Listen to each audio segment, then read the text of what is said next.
Welcome to கலாஸ் கறிவேல். இன்றைக்கி நம்ம special வந்து இது மாதிரி நல்ல ஒரு டேஸ்டியான மீன் குழம்பு தான் பண்ண போகிறோம். கேரளா ஸ்பெஷல் வறுத்தரைச்ச மீன் கறிங்க சொல்லுவாங்க. அருமையான மீன் கறி தான் இது. இது வந்து நம்ம சுறா மீன் வச்சு தான் பண்ண போகிறோம்.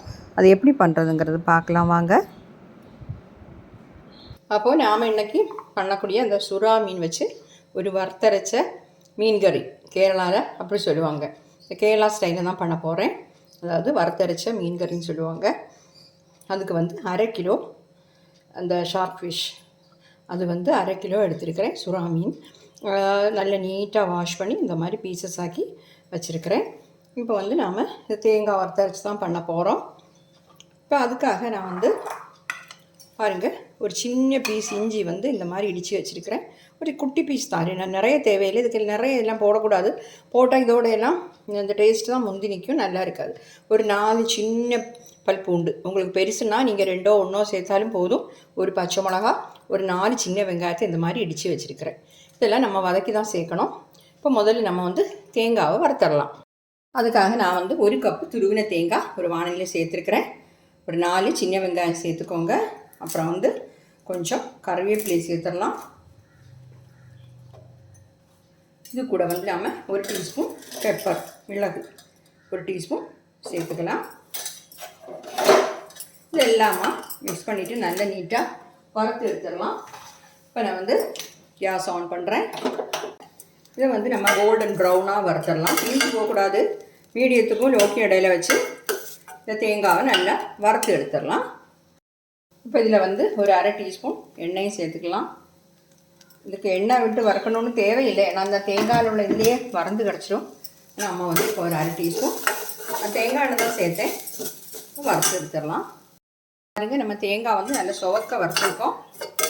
தீஞ்செல்லாம் போகக்கூடாது. நான் ஃப்ளைம் ஆஃப் பண்ணுறேன்.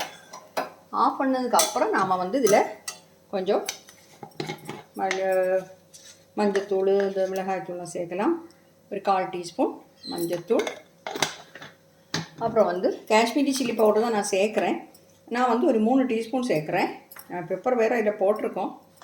3 டீஸ்பூன் சேர்க்குறேன். ஏன்னா இந்த மாதிரி ஃபிஷ் கறிக்கெல்லாம் கொஞ்சம் காரம் வேணும், அப்போ தான் நல்லாயிருக்கும். தனியாத்தூள் வந்து நம்ம 2 ஸ்பூன் சேர்க்கணும். இப்போ தனியாத்தூள் வந்து 2 ஸ்பூன் சேர்த்துக்கலாம். அதுவும் ஜாஸ்தி ஆகிட வேண்டாம்.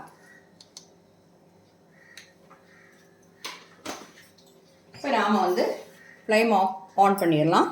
லோ ஃப்ளேமில் வச்சு இந்த மசாலாலாம் கொஞ்சம் சூடு பண்ணிடலாம். லோ ஃப்ளேமில் வச்சு கொஞ்சம் கிளறி விட்டுப்போம். ஏன்னா இதோட எல்லாம் பச்சை வாசம் போகணும். அதுக்காக தான்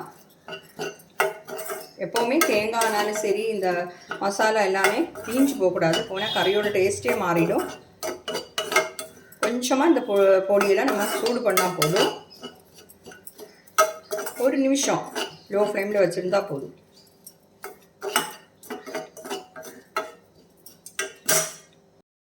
அதோட பச்சை வாசம் எல்லாம் போயிடுச்சு. நான் ஃப்ளேம் ஆஃப் பண்ணிவிட்டேன்.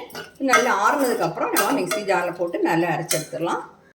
இந்த குடம்புளி வந்து ரொம்ப பெரிய பீஸாக இருந்தது. நான் இந்த மாதிரி சின்ன சின்ன பீசஸாக ஆக்கி போட்டிருக்கேன். நீங்கள் ரொம்ப பெரிய பீஸுனால் ஒரு 2-2.5 பீஸ் எடுத்தால் போதும்.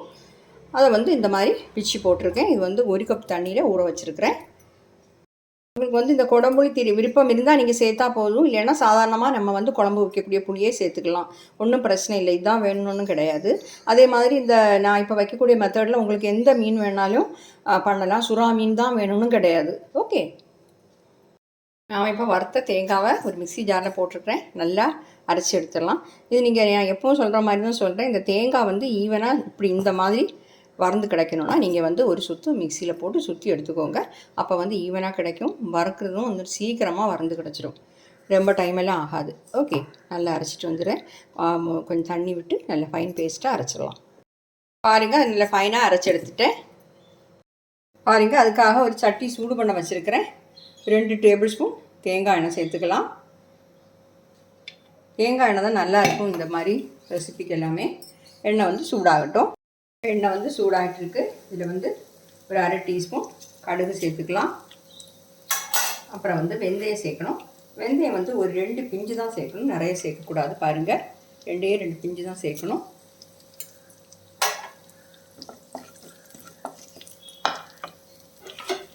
இப்போ இதில் வந்து கொஞ்சம் கருவேப்பிலை சேர்த்துடலாம்.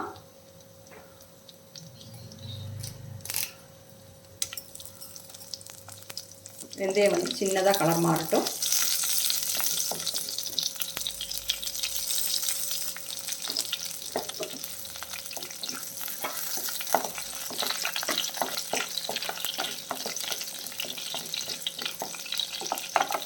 இதில் வந்து நாம் எல்லாமே இடித்து வச்சுருக்கோம். இஞ்சி, பூண்டு, சின்ன வெங்காயம், பச்சை மிளகாய் எல்லாமே சேர்த்துடலாம்.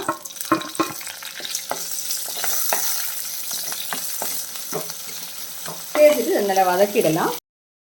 இதெல்லாமே இடித்து சேர்க்குறேனாலும் நீங்கள் வந்து பொடிப்பொடியாக கட் பண்ணி கூட இந்த மாதிரி வதக்கிடலாம். இஞ்சி, பூண்டு, சின்ன வெங்காயம் எல்லாமே சின்னதாக கட் பண்ணி வதக்கினாலும் ஒன்றும் ப்ராப்ளம் இல்லை. வதங்கட்டும்.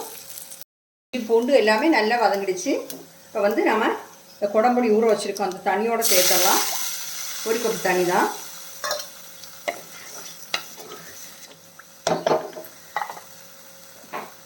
இதில் நாம் அரைச்சி வச்சுக்கக்கூடிய அந்த பேஸ்ட்டையும் சேர்த்துடலாம். அந்த மிக்ஸி ஜாரில் கொஞ்சம் தண்ணி சேர்த்து அதையும் சேர்த்துடலாம்.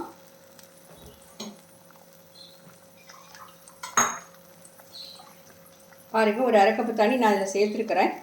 அதையும் சேர்க்குறேன். நம்ம கிரேவிக்கு தக்கபடி நம்ம தண்ணி சேர்த்துக்கலாம். நம்ம உப்பு சேர்க்கணும். உப்பெல்லாம் நீங்கள் பார்த்து உங்கள் டேஸ்ட்டு தக்கபடி சேர்த்துக்கோங்க. ஒரு அரை டீஸ்பூன் போட்டிருக்கிறேன். பார்ப்போம், டேஸ்ட்டு பார்த்துட்டு அப்புறம் வேணால் சேர்த்துக்கலாம். எல்லாத்தையுமா நல்லா கிளறிப்போம்.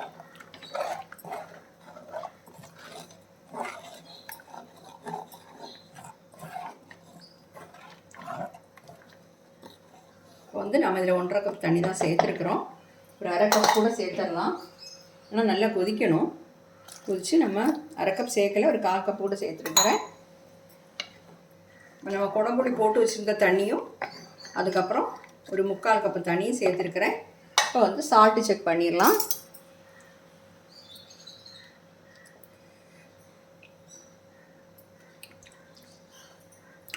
பத்தாது, இது சால்ட்டு சேர்த்துக்கலாம். காரம் கரெக்டாக இருக்குது, காரெல்லாம் ஜாஸ்தி ஆகலை.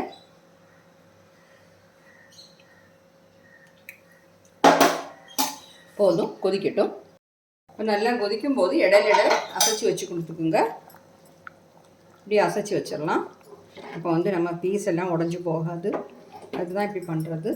இல்லை உங்களுக்கு இந்த சூடான இந்த சட்டி எடுத்து அசைச்சி வைக்க உங்களுக்கு இந்த பிகினர்ஸுக்கெல்லாம் கஷ்டமாக இருந்ததுன்னா நீங்கள் வந்து இந்த பீசஸ்லாம் படாமல் இப்படி சைடில் இதே இப்படி கிளறி கொடுங்க. பீஸ்லாம் படக்கூடாது. பீஸ் பட்டால் பீஸ் எல்லாம் உடஞ்சிடும். அதனால் ஓகே. இப்போ பாருங்கள், 10 நிமிஷம் இந்த மாதிரி கொதிக்க விட்டுருந்தேன்.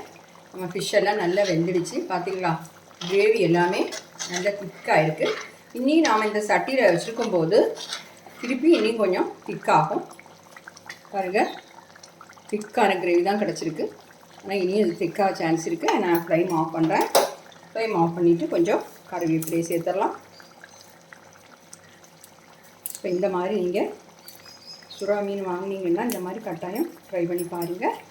ஓகே, நம்ம அருமையான சுறா மீன் வறுத்தரைச்ச மீன் கறி கேரளா ஸ்பெஷல் பண்ணிட்டோம். ட்ரை பண்ணி பார்த்து உங்கள் ஃபீட்பேக்கை தெரிவிக்கணும். Okay, thank you.